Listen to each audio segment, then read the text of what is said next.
So before I begin, I just want to remind everyone that you have feedback forms. Please let us know what we're doing good, where we can improve, and we'd really appreciate it if you can fill them out.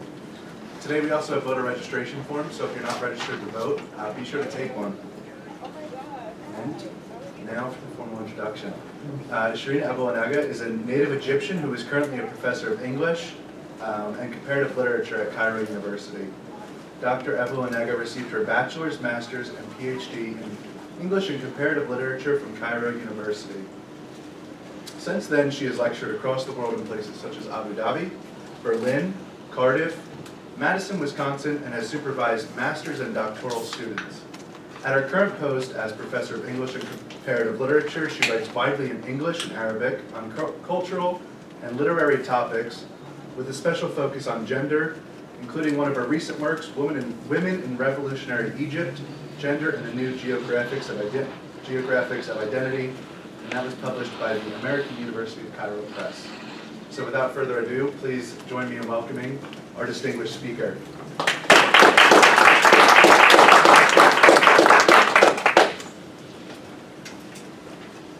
Thank you, Drew, for this introduction. Thank you very much.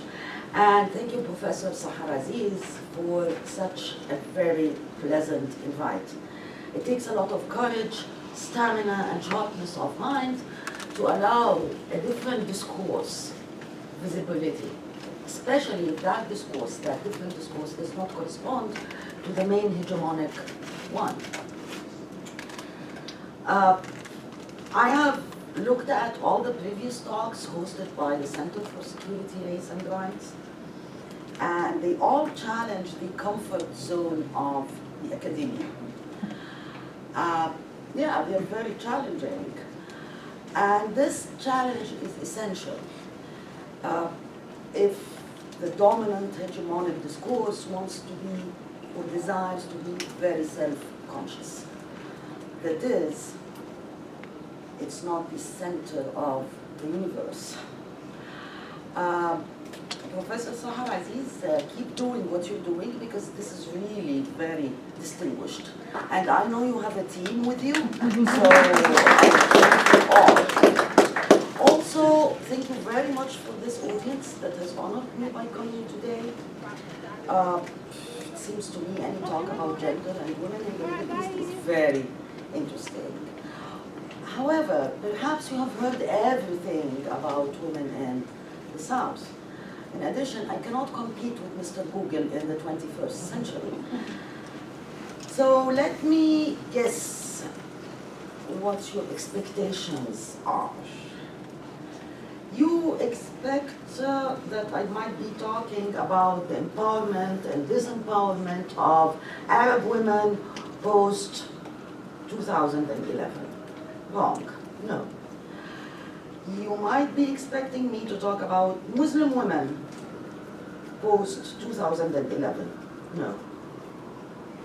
Perhaps I'll be talking about resistance and agency. No. I'm simply here to tell you stories. And we all like stories. We all live by stories. I will begin with 3 anecdotes. Anecdote 1. In 1908, Lord Cromer, who served as the British Consul General of Egypt and was the de facto ruler of my country between 1883 to 1907, after his resignation, he issued his book, Modern Egypt, that was in 1908, where he wrote the following. The position of women in Egypt and Mohammedan countries generally is therefore a fatal obstacle to the attainment of that elevation of thought and character which should accompany the introduction of Western civilization. Unquote. At that time, Cromer was a member and president of the UK Men's League for opposing the suffrage of women's campaigning against giving British women the vote. Anecdote 2. In 2001, shortly after George Bush declared war on terror in Afghanistan, Laura Bush, in her November 16th radio address to the nation condemned, quote, the severe repression against women in Afghanistan. She declared the fight against terrorism is also a fight for the rights and dignity of women. A few days later, the State Department issued a report detailing the atrocities conducted by Taliban, and Time magazine followed suit with a special report on women in Afghanistan titled Lifting the Veil. Bush decided to destroy Taliban to rescue Muslim women. In 2020, Taliban is still there. In 2013, this is my third anecdote, I wrote a paper about how Egyptian women have deconstructed the binary of gender during the 18 days of the Tahrir Square sit-in.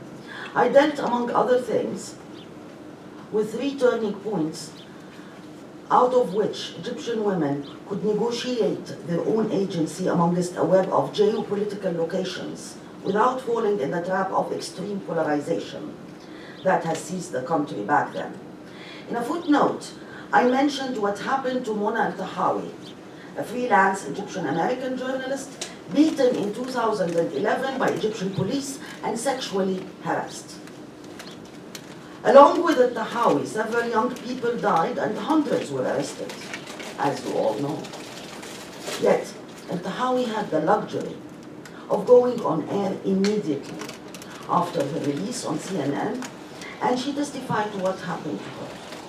In May 2012, Foreign Policy magazine devoted the issue to sex, where Mona Tahawi wrote an article entitled, "Why Do They Hate Us?"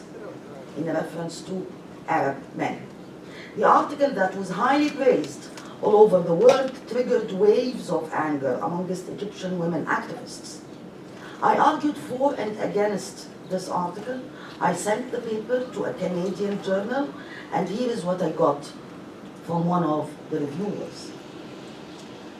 I find the author's statement that al-Tahawi could have made the operations of discursive power visible to draw attention to what is left out of feminist theorizing, namely the material complexity, reality and agency of third world women's bodies and lives, very problematic and unconstructively critical, because it assumes that al-Tahawi would engage with feminism with the same language and logic that an academic would.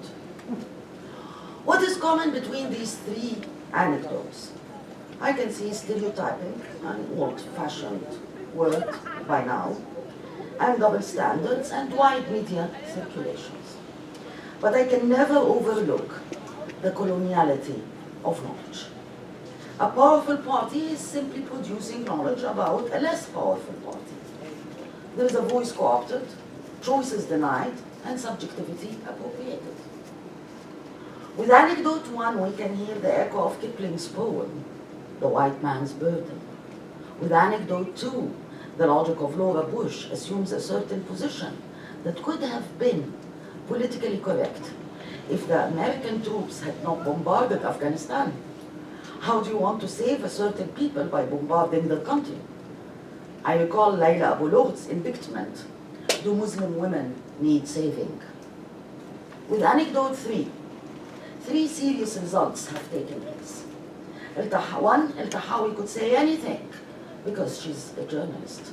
2, which is a result of 1, the gap between journalism activism and academia is consolidated. And 3, my critique of al-Tahawi's position is unconstructively critical, which means there is a constructive approach that I should have used to engage with scholarship that is being delinked from scholarship because it is journalism. I resort here to Chandra Talpate Mohanty's question: what happens to feminist scholarship and theory in our neoliberal academic culture? Have global and domestic shifts in social movement activism and feminist scholarly projects, depoliticized, anti-racist, women of color, and transnational feminist intellectual projects? Although a rhetorical question, I want to declare my position and answer in the affirmative. Yes? scholarship now is catering for a market governed by neoliberal, postmodern values, if we can use the term, that promote difference and diversity, whose very existence should not disturb the matrix of power. Systemic and intersectional frames of analysis are subsumed by ones that obscure the real paradigm of power relations. In a postmodern market and world, everything goes. In an age of posts, radical knowledge disappears. Post-colonialism, post-modernism, post-socialism, post-religion, post-structuralism, and of course, post-feminism. The market is the market. Buy and sell, exchange, bargain, and most important, compete. Scholarship in the neoliberal age is a commodity. Third world intellectuals are trained in the West, and they go back to their countries to apply the techniques and methodologies that they have mastered. Write a paper in sociology and dare not cite Bourdieu or Foucault. Cite instead Samir Amin, or Tahir Labib, or Hanan al-Saba, and send it to any scholarly journal. Rejection. There is not scholarship enough in this essay. Now that is the simplified version of a neoliberal, ex-capitalist academic milieu. Let's jump into the hardcore of the issue. As you can see, we're talking about a global economy of knowledge. Part of the package of neoliberalism that goes back to capitalism, which had sprung from colonialism, in itself the dark side of modernism. That's not as complicated as it sounds. Put simply, colonialism arrived with capitalism in its hand, as Samir Amin has explained extensively, with a focus on the different role of center and periphery in economic development on a world scale. Colonialism was the dark side of modernity in the Argentinian Walter Mignolo words. In modernity in two languages, Partha Chatterjee reminds us that the third world has been mainly consumer of first world scholarship and knowledge. Pauline Huntunji, the Beninese philosopher, observes that the colonized world had served as a rich source of scientific data and material goods. This continues in the modern world. The global south periphery continues to be a rich source of raw data, and the global north continues to flourish as a site of knowledge production that is shipped back to the periphery to be applied. Huntunji calls this phenomenon extraversion, while Syed Farid al-Attas, the Malaysian sociologist, calls it bluntly academic dependency. In 1988, Spivak posed her famous question, can the subaltern speak? And after a tedious, detailed argument, she convinced us that the answer is no. We had to wait for Hamid Dabashi to pose his question, can non-Europeans think? And Walter Mignolo, in his introduction to the book, stated, yes, we can. Post-colonial theory solved several issues back in the 90s of last century and generated a deep reading and analysis of African and Indian literatures. This is when Homi Bhabha was calling for the third space, porous borders and hybridity. Post-colonial theory in its prime time gave voice to the subalterns, even if this voice was mediated through the language of the metropole, like Asia Jabbar, the Algerian French writer. She's an example of that. It empowered women of the periphery to a limit, endowed them with agency, a word very much a la mode nowadays, and highlighted their subjectivity. But the pattern remained the same. The West and the rest. You know this term is going by Nihal Ferguson. Until the Arab Spring erupted and then turned into a grey autumn. How can we deal with hybridity now with the rising numbers of migrants? What is the use of hybridity when a Muslim audience asks a Muslim congresswoman to condemn FGM. Ilham Omar's answer was quite inspiring. She said, "So I would like, not just for you, but for everyone to know that if you want us to speak as politicians, American politicians, then you treat us as such." That incident was very recent. That was in July 2019.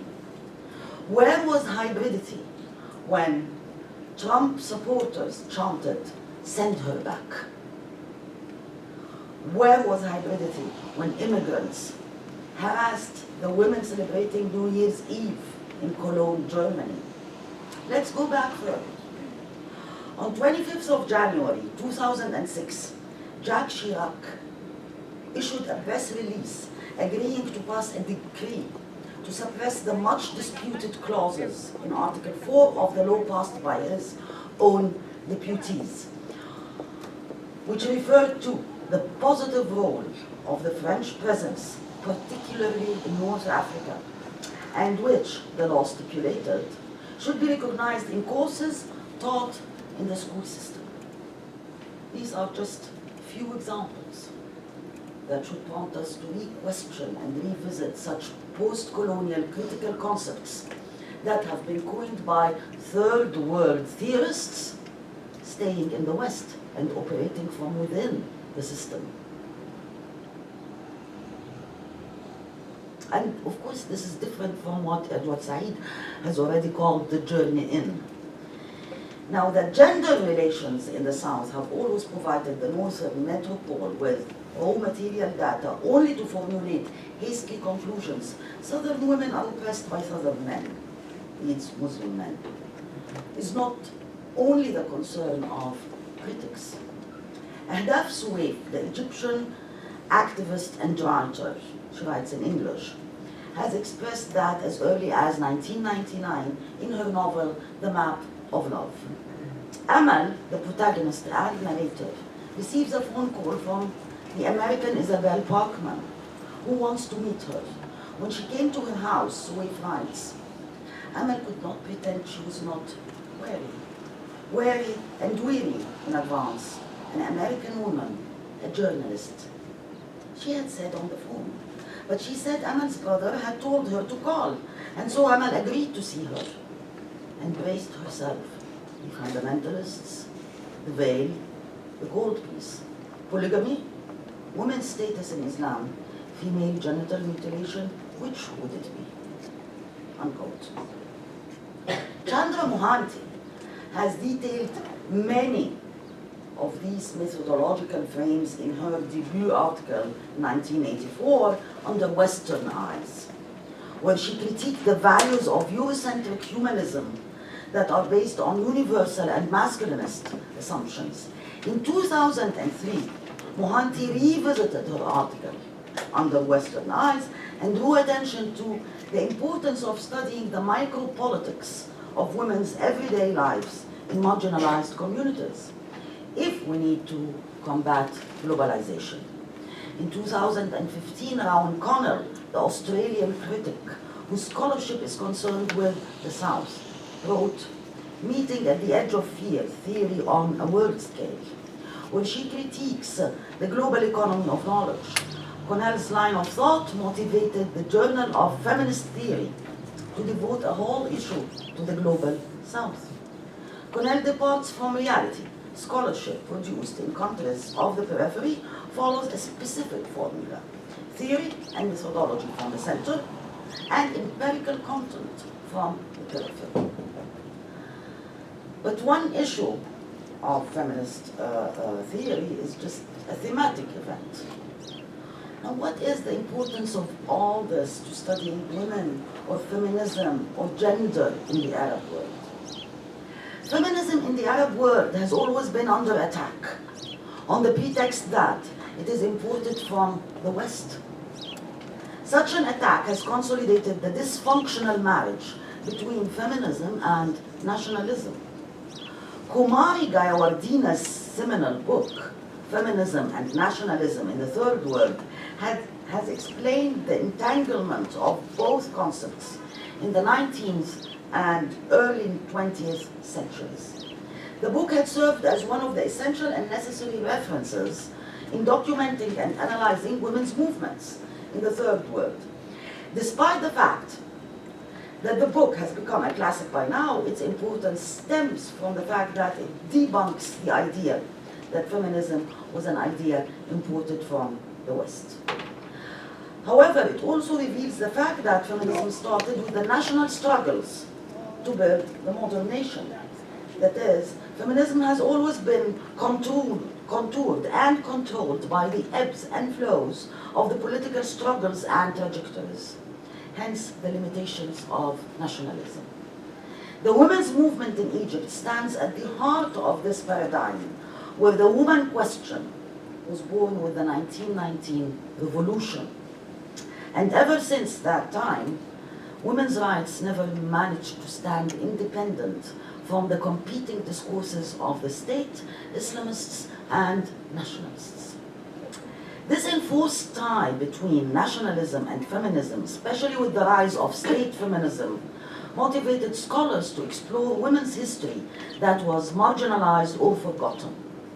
In Egypt, in the decade of the 90s, last century of course, the efforts to combat marginalization of women in all disciplines resulted in a surge of interest in the retrieval and inclusion of women's works, stories, and artifacts. At the same time, giving voice to the voiceless, mainly poor and powerless women, formed the backbone of research projects launched by Egyptian NGOs.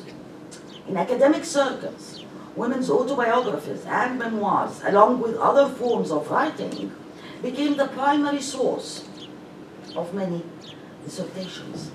In the literary arena, women writers were encouraged to give testimonies about their writing career with a focus on the difficulty of being a woman writer.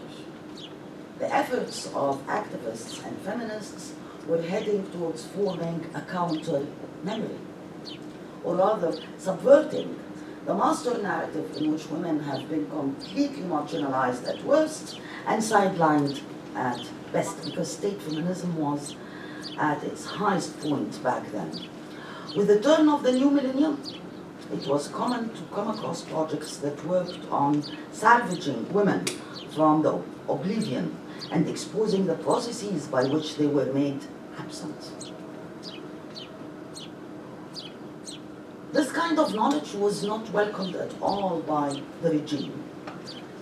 The regime was alarmed by any decolonial attempts in knowledge production, a point that strengthens my critique of post-colonial theory. But what is the difference between post-colonial theory and decolonial theory?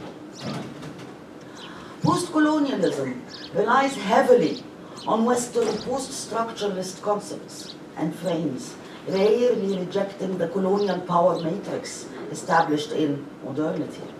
It also claims universality. Decolonialism questions this universality. And this is what Partha Chatterjee has done in Modernity, his book, Modernity in Two Languages, where he critiqued Kant, especially his concept of enlightenment. It turned out that enlightenment is not for everybody, it's just for the center.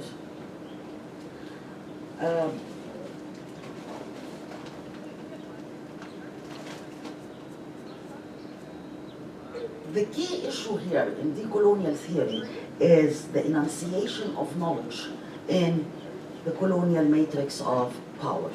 In Dark Side of Modernity, Mignolo explains that this has been founded on two embodied and geohistorically located pillars: racial classification of the planet population and the superiority of white men over men of color, but also over white women.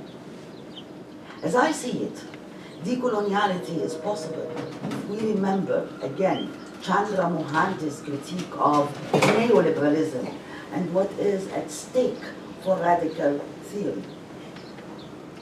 She says, neoliberal governmentalities discursively construct a public domain denuded of power and histories of oppression, where market rationalities redefine democracy and collective responsibility is collapsed into individual characteristics. Such normative understandings of the public domain, where only the personal and the individual are recognizable and the political is no longer a contested domain, are indeed at the heart of post-feminist race discourses.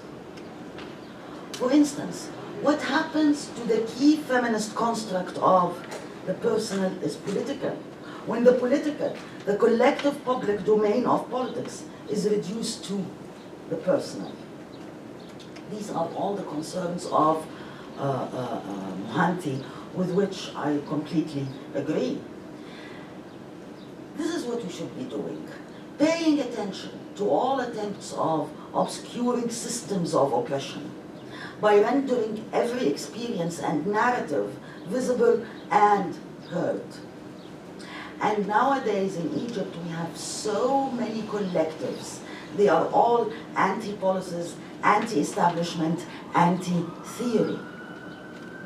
Not anarchy, it's something different from anarchism. Here is what happens in reference to documenting the daily experiences of women. If approved by power, it becomes a commodity, propaganda of course, for the regime. And if unwelcomed, then it is denounced as an aberration. Sexual harassment is an example.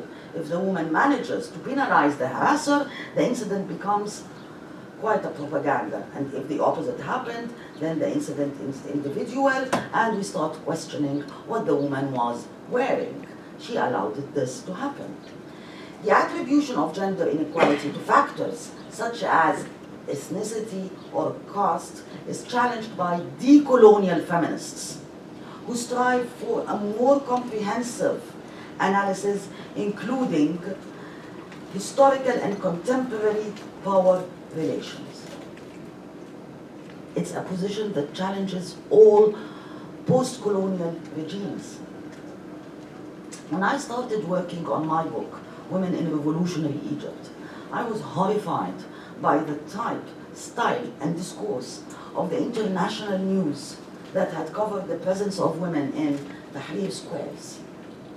The picture there rendered Egyptian women as protesting for the first time in history, used, abused, harassed, incarcerated, jailed, and tortured for the first time.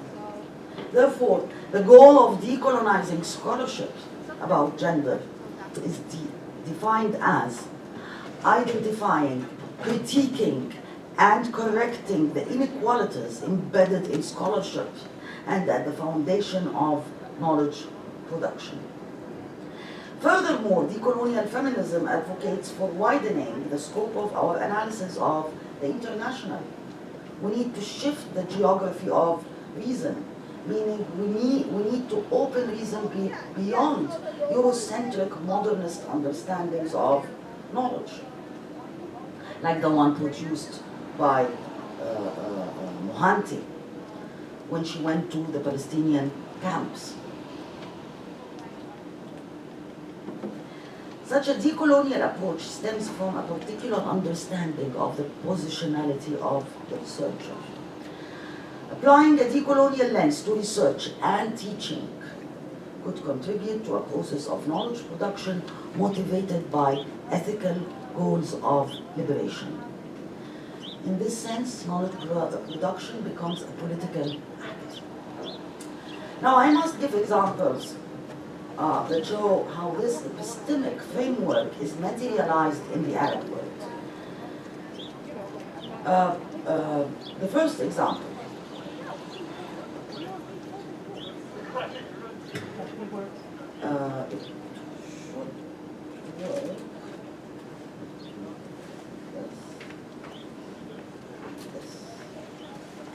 Yeah. Now, this is the first example. Journal for Body and Gender Research. This is the title of the journal. That was launched in Lebanon in 2015.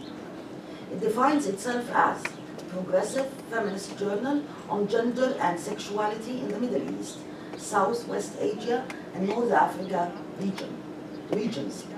The team of Kahl has managed so far to produce 5 volumes.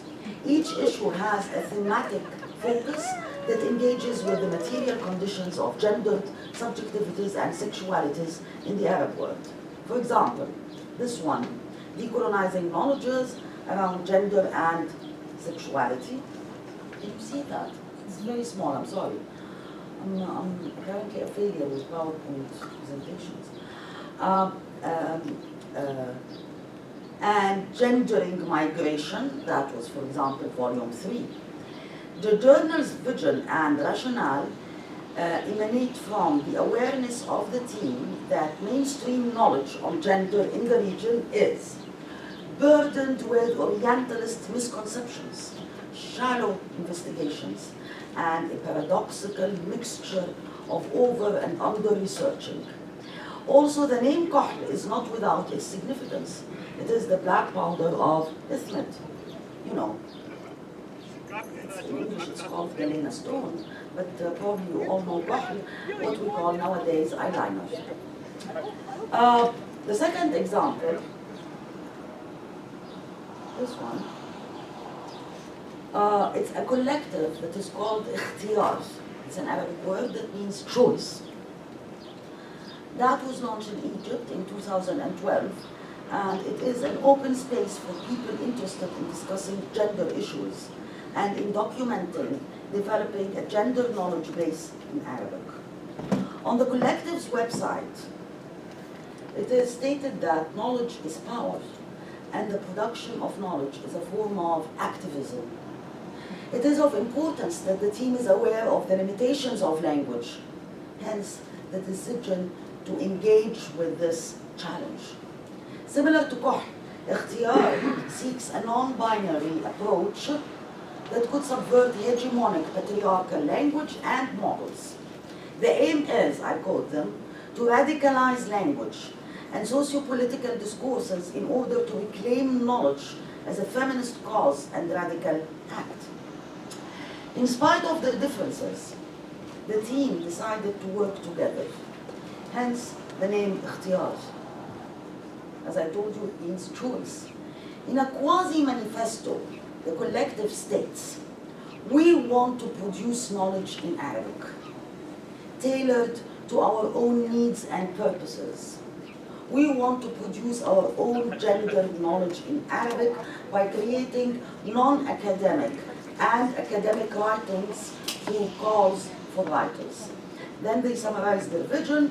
We believe feminism exceeds the limiting connotation of seeking rights for women, but that it's all-inclusive in addressing all forms of oppression through diverse analytical tools, for our lives constantly intersect on multiple levels with different forms of oppression.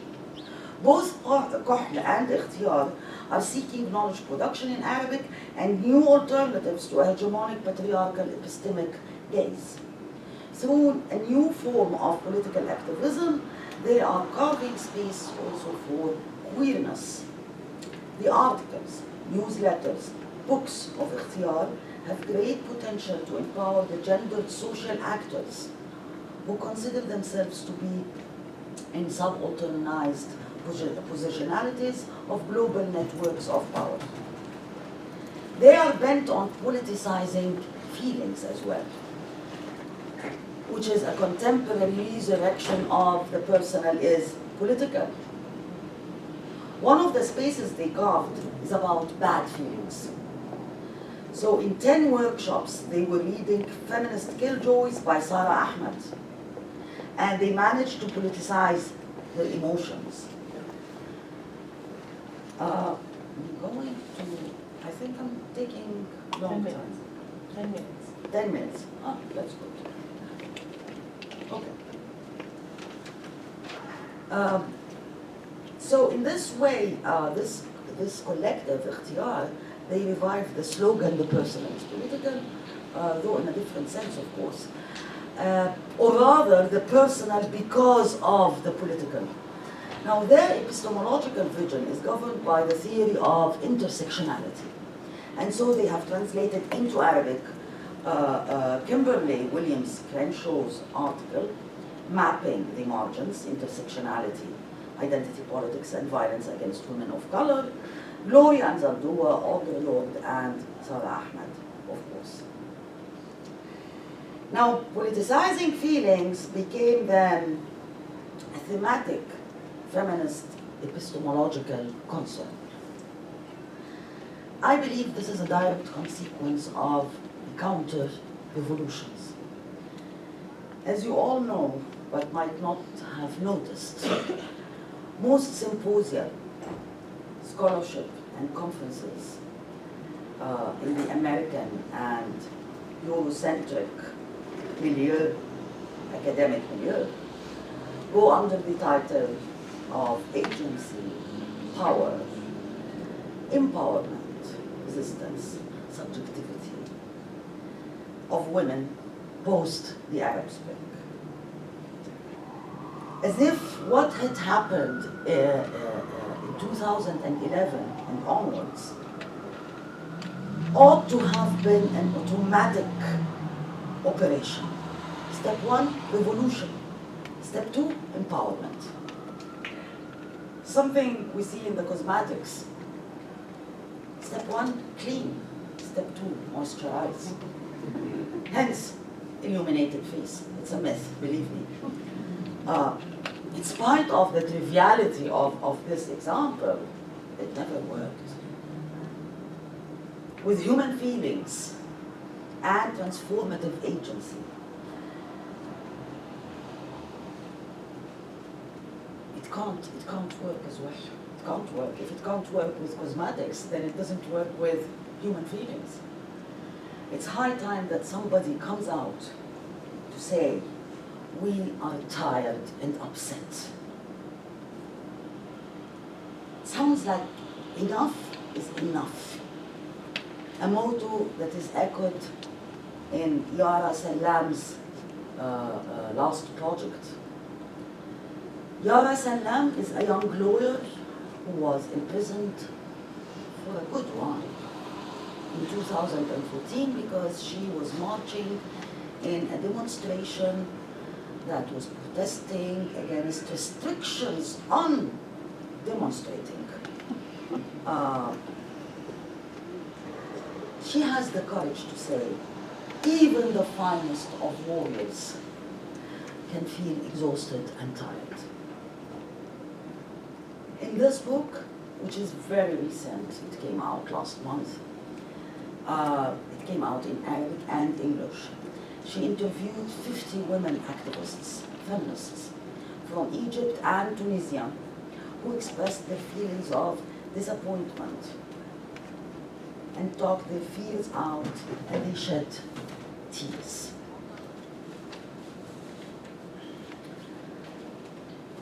My fifth example, my MA course in Cairo University. It's called Feminist Literature and Criticism. Now, I was co-teaching this course with an emeritus professor. She was responsible for the first part. I took over the second part. In the first part, she mainly taught second-wave feminism. Second-wave feminism that came out in the West.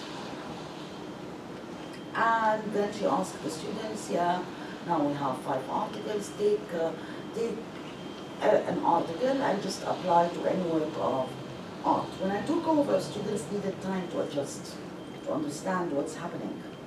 They needed time to adjust to this shift because I was teaching them how to write and how to think from the South. So we started with Mohanty, Under Western Eyes, and then Under Western Eyes Revisited, and so on and so forth. So they were almost pasteurized, from second wave Western feminism to writing from the South. But at the end, they got the point. Because in the case of feminist literary studies, one notices the high interest in analyzing women's voices and the means of resistance as manifested in the text, in a way that obscures and even severs any links with external reality. as if everything that happens in the text replaces reality, although the text itself is an event in the world, as Said has taught us.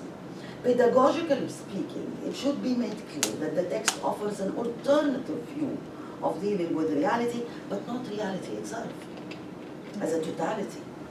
Instead of the vanilla, I call them vanilla texts, curricula must be designed in a way that engages with and challenges the norms that validate precarity. The feminist project won't be repoliticized without confronting the status quo that never fails to legitimize precarity.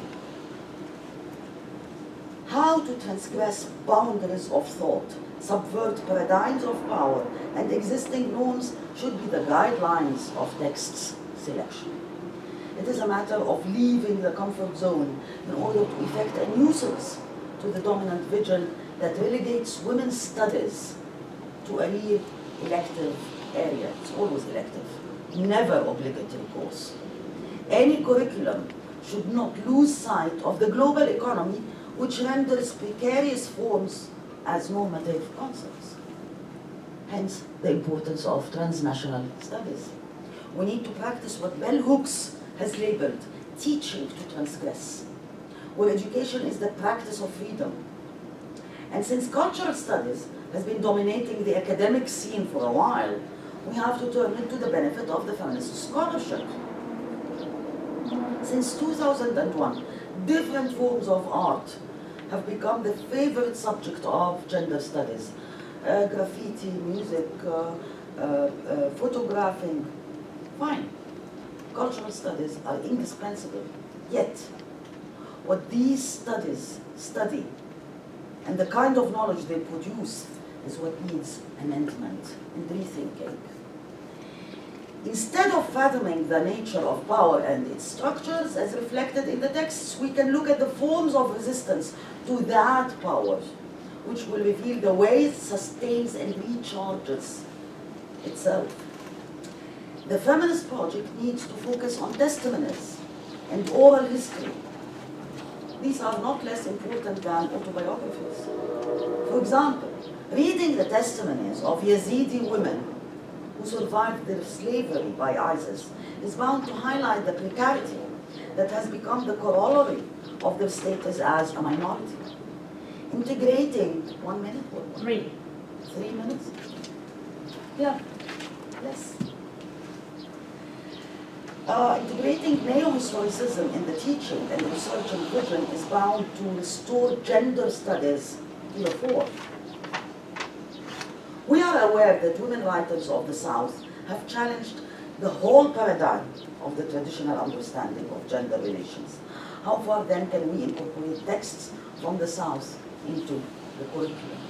How far can we consider activism as a form of producing another kind of knowledge? There is this movement that is called Talat. Talat means we are going out. That's a literal translation. It started in Palestine, another context of imposed silence. It's a movement that has organized several marches to campaign for destabilizing the priority of the national over the feminists. Upon the murder of Isra Gharib, and probably you've heard about that, she's a 21-year-old girl, and she was a makeup artist. She was murdered by her family as an honor killing. A movement emerged not only in Palestine, but also transnationally. A group of women, not an NGO, not a party, not an association, just a group of women called for a march that challenges prioritizing combating occupation, that is, nationalism over feminism. They call themselves Talat. Literally, they were going against, as they said, sexism, racism, misogyny, fundamentalism, and patriarchy.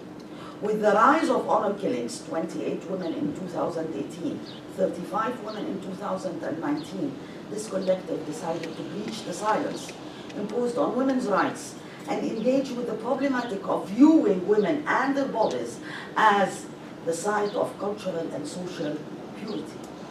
And on September 26, 2019, marches took over Palestine, Germany, the UK, Jordan, and Lebanon. And this is, Habiba, is this what I should do?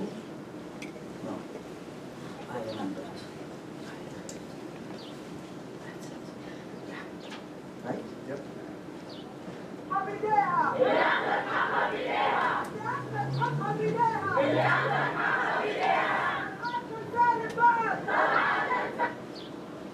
Yeah, it's the volume. We need to. Yeah,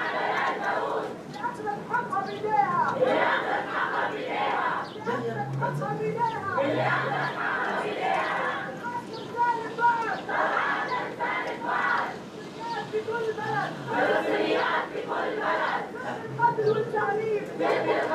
It's okay. It's okay. I mean, just,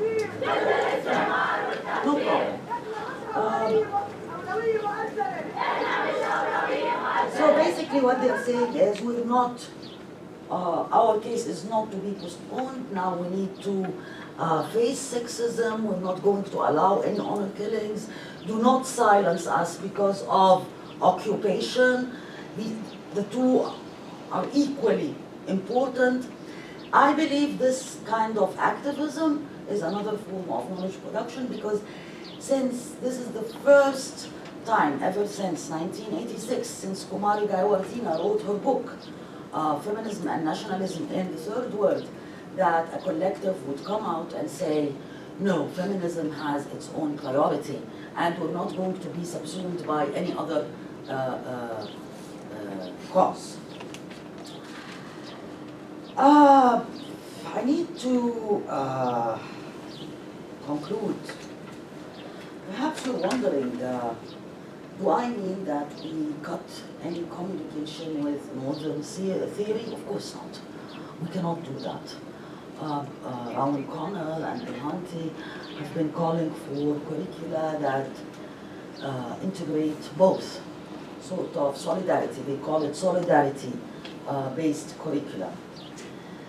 Let me conclude by quoting Audre Lorde. In Sister Outsider, she says, if I didn't define myself for myself, I would be crunched into other people's fantasies and eaten alive. Thank you very much, and sorry for this long talk. In the evaluation sheet, I see there is length of talk. Don't give me 1, okay? At least give me 10, right? Thank you very much.